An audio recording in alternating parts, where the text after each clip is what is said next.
Ketika kita misalnya membaca Al-Burdah tadi, pada bagian yang luar biasa, yang saya tidak pernah dalam hidup itu mendapatkan sentuhan tentang keindahan Allah, ketika anak-anakku tadi melantunkan, ya nafsu la taqnati min zallatin azum.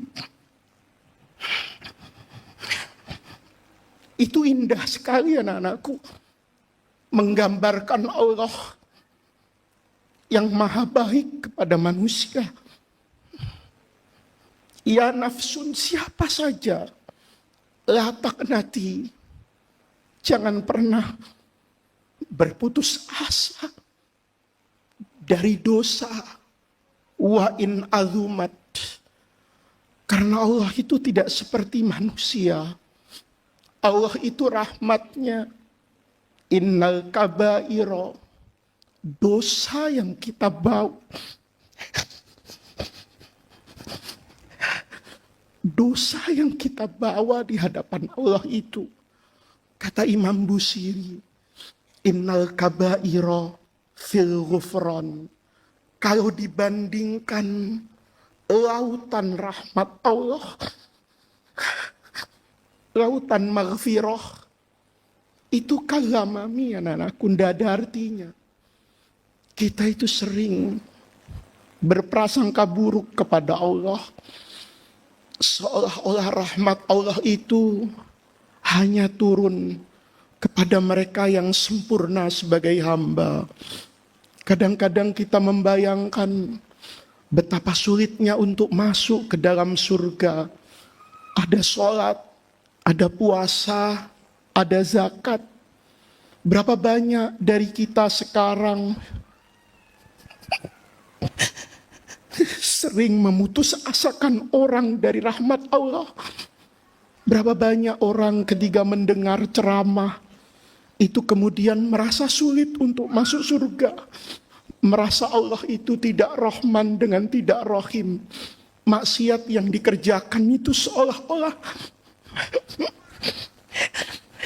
memberi gambaran Allah yang tidak lagi Maha Rahman dan Maha Rahim. Itu mahalnya anak-anakku, kita membaca burdah malam hari ini, kita jadikan wirid setiap hari. Karena hati kita itu cuma cermin. Hati kita itu cuma kaca, bukan cahaya.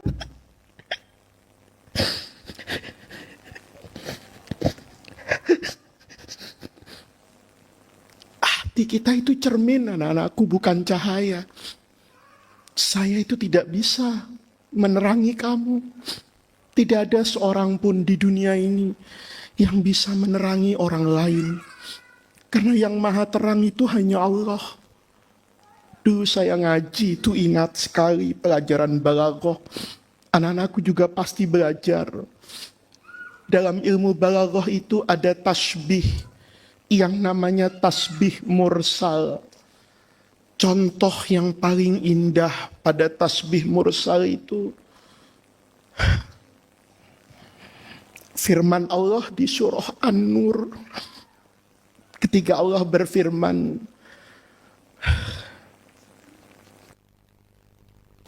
Allahu nurus samawati wal ardi, mathalu nurihi kamiskatin fiha misbah fi zujajah. Allah itu nur. Kata ulama itu munawwir, yang menerangkan. Semua orang tahu kalau cahaya Allah itu bersifat rohani. Tidak seperti cahaya lampu misalnya yang terlihat terang. Tapi Allah memberi tasbih. Cahaya yang bersifat rohani itu Allah tasbihkan dengan al-misbahu fi sujajah, seperti pelita yang ada di dalam kaca. Seperti anak-anakku kalau menyalakan lampu, kemudian lampu itu ditutup dengan akuarium kaca. Anak-anakku tahu, Kata Imam Fakhruddin Ar-Razi misalnya, mengapa Allah mentasbih, memberi persamaan sesuatu yang bersifat rohani, Allah tasbihkan kepada sesuatu yang bersifat materi. Anak-anakku tahu kan, kalau rumah kita kacanya putih, kemudian lampunya terang, maka pencuri itu tidak akan pernah berani masuk ke rumah kita. Karena dia pasti terlihat dari orang yang berada di luar rumah kita. Karena cerminnya bersih dan cahayanya terang. Pencuri itu takut masuk ke rumah kita mengambil sesuatu karena dia akan terlihat. Karena cerminnya jernih dan cahayanya terang benderang. Allah itu memberi cahaya. Dan itu penting kita bersihkan hati anak-anakku. Karena hati kita itu cuma kaca, cuma cermin, tidak memiliki cahaya.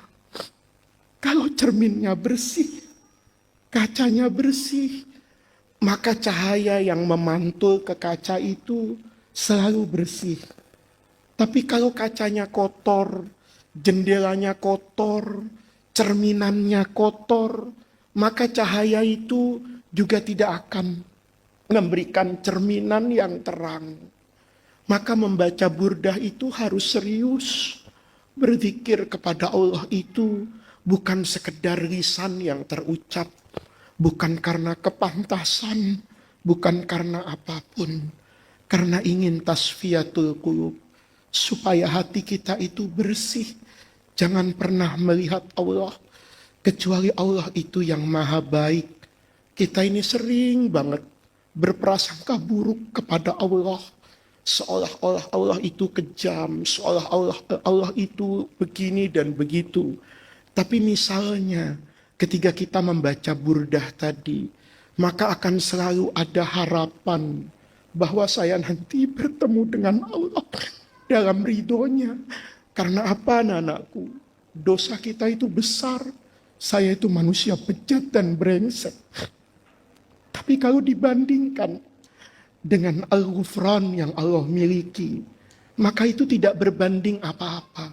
Itu pentingnya, bersihnya hati. Maka orang itu sering saya katakan, bergaullah dengan orang-orang yang baik.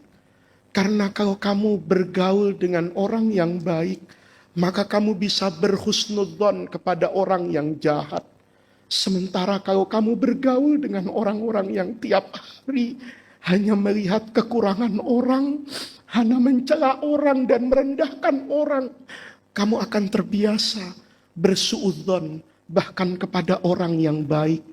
Nanti di akhirat Allah tidak akan pernah bertanya, lima hasanta, kenapa kamu berhusnudzon kepada orang yang jahat itu? Tapi Allah pasti meminta pertanggungjawaban dari kamu. Kenapa kamu bersuudzon dengan orang itu tanpa kamu pernah tahu apa yang sebetulnya terjadi pada orang itu? Anak-anakku, membaca burdah itu membersihkan hati. Baca setiap bait demi bait, setiap kalimat kepada kalimat, dan setiap kata kepada kata. Ketika kita meyakini bahwa itu adalah al-bur'ah, bahwa itu adalah yang memberi pembersih, yang menyehatkan, kalau anak-anakku baca dengan penuh keyakinan bahwa Allah meletakkan keberkahan itu kepada makhluk-makhluk yang Allah pilih. Anak-anakku ngaji misalnya kitab Riyadhus Shalihin. Banyak orang anak-anakku yang hatinya tidak bersih. Ketika membaca Riyadhus Shalihin, seolah-olah membaca kitab yang sederhana. Anak-anakku tahu, tidak ada kitab di dunia ini yang dicetak sebanyak Al-Quran, mungkin yang sama dengan Riyadhus Shalihin. Kalau kita mau hitung-hitung kitab apa yang paling banyak dimiliki orang, yang paling banyak dicetak oleh orang setelah Al-Quran, mungkin itu adalah kitab Riyadhus Shalihin. Tidak mungkin Allah berikan Riyadhus Shalihin itu keistimewaan seperti yang ada hari ini kalau tidak Allah letakkan keberkahan pada kitab itu. Tapi sering kita melihat kitab itu yang kita baca setiap hari menjadi biasa, seolah-olah tidak ada keistimewaan. Kalau itu yang terjadi anak-anakku, maka kita tidak akan pernah mendapatkan keistimewaan yang Allah berikan kepada Al-Imam An-Nawawi. Sama dengan Burdah. Kalau sekedar dibaca karena pantes-pantesan, tapi kemudian tidak dimaknai untuk menghilangkan karat dan kotoran yang ada di cermin, maka dia akan menjadi biasa-biasa saja. Tapi kalau hati kita bersih anak-anakku, nanti akan selalu melihat Allah itu sebagai Allah yang maha indah. Sakit yang diberikan itu mendatangkan keindahan. Kemiskinan yang menimpa kita itu juga akan mendatangkan keindahan. Tapi kalau hati kita itu sudah tidak bersih dan kotor, segala bentuk nikmat yang Allah berikan itu juga tidak akan mendatangkan rasa syukur kepada kita. Maka saya tahu anak-anakku, sebentar lagi mungkin ada amalia, sebentar lagi mungkin ada ujian, sebentar lagi ada bulan Ramadan. Itu bukan lagi banyak kesempatan yang bisa kalian gunakan. Tapi pesan saya bahwa semua zikir anak-anakku, semua doa, itu kalau diniatkan dengan penuh kebersihan hati, itu akan mendatangkan sesuatu yang luar biasa. Dulu ketika di surah An-Nisa misalnya, Allah berfirman, walau annahum idzalamu anfusahum ja'uka fastaghfirullaha wastaghfaralahumur rasul lawajadullaha tawaban rahima. Itu ada kisah yang menarik, kisah yang indah, bahwa kebersihan hati dan wusul kepada Rasulullah dan kepada Allah itu memberikan makna yang luar biasa anak-anakku. Imam Ibnu Katsir misalnya di dalam tafsirnya, atau Imam Nawawi yang saya ceritakan, itu dalam kitab Al-Idah fi Manasikil Haji, atau Imam Ibnu Qudamah misalnya di dalam kitab ensiklopedi fikih Hambali yang besar yang bernama kitab Al-Mughni, itu meriwayatkan kisah yang luar biasa. Ada orang datang ke kuburan Rasulullah, mudah-mudahan anak-anakku nanti bisa berdiri di depan makam Rasul.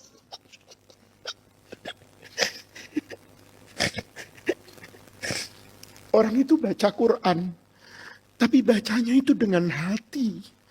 Bukan sekedar mulut yang baca. Dia baca ayat Quran itu seolah-olah dia berkomunikasi kepada Allah. Dia katakan, ya Allah, saya baca ayat ini. Engkau berfirman, walau annahum idzalamu anfusahum. Seandainya saat orang itu menzalimi dirinya dengan berbuat dosa yang besar, ja'uka, orang itu kemudian datang ke hadapan Rasulullah. Fastaghfirullaha, pendosa-pendosa ahli maksiat ini kemudian beristighfar, minta ampunan kepada Allah. Wastaghfaralahumur rasul, kemudian Rasulullah ikut beristighfar untuk dia. Lawajadullah, maka janji Allah, kau akan dapatkan Allah. Bukan kau sekedar akan bertemu dengan Allah. La wajadu. Wajada itu luar biasa anak-anakku. Nabi Yakub itu ketika dikirimi bajunya Nabi Yusuf, anak yang dia cintai, yang hilang bertahun-tahun. Ketiga saudara-saudaranya yang membuang Nabi Yusuf itu bertaubat di Mesir sana. Nabi Yusuf bilang, bawa baju ini, kasih sama bapak. Nanti semua duka nestapa bapak itu akan hilang. Kamu tahu, falamma an ja'ahul basir, baru bergerak itu. Baru bergerak masuk ke negeri Mesir. Nabi Yakub itu bilang, inni la ajidu riha Yusuf. Itu bukan bahasa Arab yang biasa digunakan. Kalau bau itu kan mencium. Mestinya ayatnya bilang, inni la asyum. La asyummu riha Yusuf. Saya mencium. Tapi penciuman orang itu sering salah, anak-anakku. Yang tidak pernah salah itu kata Nabi Yakub, ini saya la ajidu. Dia dengan keyakinannya, ini bau badan belahan jiwa saya yang hilang puluhan tahun dengan tetesan air mata yang membutakan mata saya. Hari ini saya yakin itu anak saya. Wajada. Kata Quran, la wajadullah. Pasti nanti kamu akan bertemu dengan Allah. Dalam keadaan Allah itu tawwaban rahimah. Menerima taubat. Siapa yang mau bertobat kepada Allah? Rahim. Dan akan melimpahkan kasih sayang. Itu wazannya fa'il. Kepada siapapun. Tahu anakku. Orang tadi itu bilang depan makam Nabi. Ya Rasulullah, saya itu nyari kamu. Tidak ada. Sudah meninggal. Maka saya baca ayat itu depan kuburmu. Dia baca syair depan kuburan itu.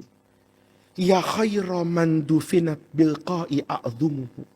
Fatoba min tibihin nalqa'u wal akam. Nafsil fida liqabrin antasakinuhu. Fihil afaf dan seterusnya. Apa yang ingin saya katakan anak-anakku? Kata orang tadi. Ya khaira, wahai sebaik-baiknya manusia yang dikubur di tanah ini. Gara-gara engkau dikubur di tanah ini anak-anakku. Ada orang bertanya, lebih mulia mana Ka'bah atau kamar Sayyidah Aisyah yang di dalamnya dikuburkan Rasulullah? Itu jawabannya harus tafsil anak-anakku. Kalau melihat bangunannya, batunya, maka Ka'bah itu yang paling mulia. Karena dia adalah kiblatul muslimin. Tapi kalau anak-anakku memandang kamar itu, di dalamnya ada Sayyidul Anbiya wal Mursalin. Seandainya dihitung, ditimbang semua yang baik-baik yang ada di dunia ini, pasti lebih mulia Rasulullah. Itu kamar tidak main-main anak-anak. Itu bukan untuk sekedar kau lewat baca sholawat. Tapi di situ ada jasad Sayyidul Anbiya wal Mursalin. Kata orang tadi, nafsil fida. Saya ini ya Allah, siap jadi perisai hidup dan perisai mati. Untuk menjaga liqabrin, kuburan. Bukan kuburannya. Tapi antasakinuhu. Di dalam itu ada Rasulullah. Fihil afaf. Karena di dalam kuburan itu ada jasad manusia yang afif. Afif itu sifat yang hilang hari ini. Menjaga kehormatan diri sendiri. Rasulullah itu susah makan anak-anakku. Rasulullah itu miskin. Tapi Nabi tidak pernah mengeksploitasi kemiskinannya kepada muridnya. Nabi itu hidupnya susah. Tapi Nabi itu tidak ingin menjual kenabiannya untuk orang itu mengasihi Nabi dan berbelas kasih kepada Rasulullah. Itu afif. Nabi itu pernah ruku kan anak-anakku? Perutnya bunyi. Kata Sayyidina Umar, ada apa ya Rasulullah? Tadi waktu ruku kok bunyi kayak begitu. Dibuka perut Rasulullah itu diikat dengan batu. Nanti Sayyidina Umar tanya sama Ummul Mukminin, kok bisa begitu? Wahai Aisyah, kata Aisyah, sudah 3 purnama. Kompor di rumah Rasulullah itu tidak nyala. Padahal seandainya Nabi ngomong, Abu Bakar saya lapar. Mungkin semua uangnya Abu Bakar itu dikasih sama Rasulullah. Tapi Nabi itu afif. Maka kata orang tadi, apa ada yang lebih pantas untuk saya bela dari tanah yang menyimpan jasad manusia yang sangat afif. Dia puji-puji kuburan itu anak-anakku. Dia puji-puji Rasulullah. Itu dia berdoa. Dia berkata-kata dan dia membaca Al-Quran itu dengan hati yang bersih. Ya Allah, saya itu mestinya datang ke Rasulullah dan Rasulullah itu yang baca istighfar untuk saya. Tapi karena Rasulullahnya sudah wafat, maka saya datang ke kuburannya. Kalau seandainya orangnya ada, ya saya datang ke orangnya. Tapi kan orangnya sudah tidak ada, maka saya di depan makamnya. Itu membaca apapun anak-anakku dengan hati yang bersih. Kata orang soleh yang ada di samping makam Rasulullah, "Faghalabatni aini." Al-Utbi bilang, melihat orang itu berdoa secara sederhana, saya itu kagum. Tapi tiba-tiba ada rasa kantuk yang datang menyerang saya. Yang saya tidak punya kuasa untuk menolak ngantuk itu. Faghalabatni aini. Maka saya tidur di samping makam Rasulullah Sallallahu Alaihi Wasallam. Tiba-tiba Nabi datang dalam mimpi saya. Itu keindahan anak-anakku. Bermimpi melihat Rasulullah Sallallahu Alaihi Wasallam. Itu adalah impian semua orang. Orang tadi bilang didatangi oleh Rasulullah. Kemudian kata Nabi ke orang itu, bangun. Al-hikil a'rabiyya, kejar orang Badui yang tadi ngomong itu depan kuburan saya. Fabashirhu, kasih kabar gembira. Bi annallaha qad ghafara lahu. Allah sudah ampuni dosa orang itu semuanya. Bayangin anak-anakku. Itu doa yang tidak ada di dalam hadis. Itu doa tidak diajarkan oleh siapapun. Itu doa lahir dari kebersihan hati. Karena ingin mengikuti perintah Al-Quran. Kalau kau bermaksiat, cepat pulang kepada Allah dengan istighfar. Datangi Rasulullah untuk minta Nabi supaya beristighfar kepada Allah. Dia baca dengan hati yang bersih. Tidak ada urusan apakah Rasulnya masih hidup atau Rasulnya masih mati, sudah wafat. Tapi kewajiban saya datang ke hadapan Rasulullah. Tidak ada orangnya, maka saya datang ke hadapan makamnya. Dia baca dengan kebersihan hati, maka dia mendapatkan sesuatu yang tidak didapatkan oleh orang lain. Itu pesan saya malam hari ini. Anak-anakku baca diba, itu tidak boleh main-main. Yang dibaca itu kan sejarah Nabi. Apa pantas anak-anakku sedang menceritakan kehidupan Rasulullah, dibaca sambil ngantuk misalnya, dibaca sambil merokok, dibaca misalnya sambil bermain-main. Tidak anak-anakku, itu harus usul, harus dengan kebersihan hati. Dan ingat, seperti kata guru saya, bahwa hati kita itu cuma kaca, bukan cahaya. Kalau hati kita tidak bersih, maka kita tidak akan bisa memantulkan cahaya yang jernih. Kalau kaca dan cermin di ruangan ini kotor, maka maling itu berani masuk, karena dia tidak terlihat dari luar. Kalau hati kita kepada Allah kotor, maka setan itu akan masuk, karena dia merasa aman, tidak terlihat oleh indera kita. Berapa banyak dari kita mengerjakan yang baik tapi sambil mengerjakan yang tidak baik. Berapa banyak di antara kita yang ibadah kepada Allah tapi disertai dengan ketinggian hati dan merasa berhak untuk menuntut Allah. Itu anak-anakku tidak dibenarkan dalam aspek kebersihan hati, sehingga nanti tidak mendapatkan apa yang seharusnya didapatkan oleh hamba-hamba Allah. Anak-anakku, itu pesan saya. Ya, jadikan semua yang anak-anakku baca. Sahabat Nabi Abu Sa'id Al-Khudri itu bilang begini. Dulu saya dengar dari Rasulullah. Rasulullah itu bercerita dari Allah. Hadis Qudsi. Sekalipun oleh sebagian ulama dikatakan hadis ini tidak sahih, tapi mu'adham ahli sunnah wal jamaah mengatakan makna hadis ini menggambarkan rahmat Allah.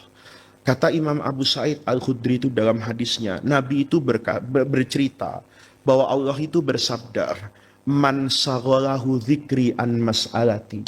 Orang itu yang disibukkan dengan zikri mengingat Allah. An mas'alati sampai lupa ndak minta. Kamu menghadapi ujian, kan biasanya minta itu. Ya Allah luluskan, ya Allah gampangkan, ya Allah hafalkan. Ada orang yang ndak sempat untuk minta itu kepada Allah. Tapi hatinya selalu mengatakan, ya Rahman, ya Rahim. Hafalan itu berat. Alfiyah itu sulit. I'anatut Thalibin itu saya tidak paham. Tapi saya paham. bahwa rahmat Allah itu lebih besar dari alfiyah, bahwa rahmat Allah itu lebih besar dari Fathul Mu'in, bahwa rahmat Allah itu lebih besar dari matematika. Dia setiap hari hanya ingat bahwa Allah Tuhannya adalah Rahman Ar-Rahim. Dia lupa untuk minta kepada Allah, tapi dia selalu ingat bahwa Allah di mana dia menuju kepada ridhonya itu adalah Tuhan yang Maha Latif. Maka setiap hari dia hanya membaca Ya Latif, Ya Latif, Ya Latif. Lupa dia untuk minta sehat, lupa dia untuk minta kaya, lupa dia untuk minta suami, lupa dia untuk minta istri. Yang dia ingat bahwa dia hidup di bawah naungan yang Maha Latif. Maka nanti dia akan mendapatkan sesuatu yang tidak didapatkan oleh orang yang berpanjang-panjang meminta kepada Allah dengan rincian, sementara yang satu hanya meminta dengan zikir kepada Allah. Anak-anakku, ujianmu itu berat. Kamu tamat dari Darul Rahman juga tidak mudah. Kamu nanti keluar itu menghadapi sesuatu yang mungkin tidak pernah kamu bayangkan. Tetapi kalau kamu punya yang Maha Rahman dan Maha Rahim, kalau kamu punya yang Maha Latif, kamu katakan Allahu latifun bi'ibadihi, yarzuqu man yasha, man yasha. Allah kasih itu. Allah kasih rezeki apapun kepada hamba-hambanya, karena Allah itu latif. Allah untuk menyelamatkan Nabi Yusuf tadi itu dari penjara, Allah tidak kirimkan malaikat untuk mengobrak-abrik penjara.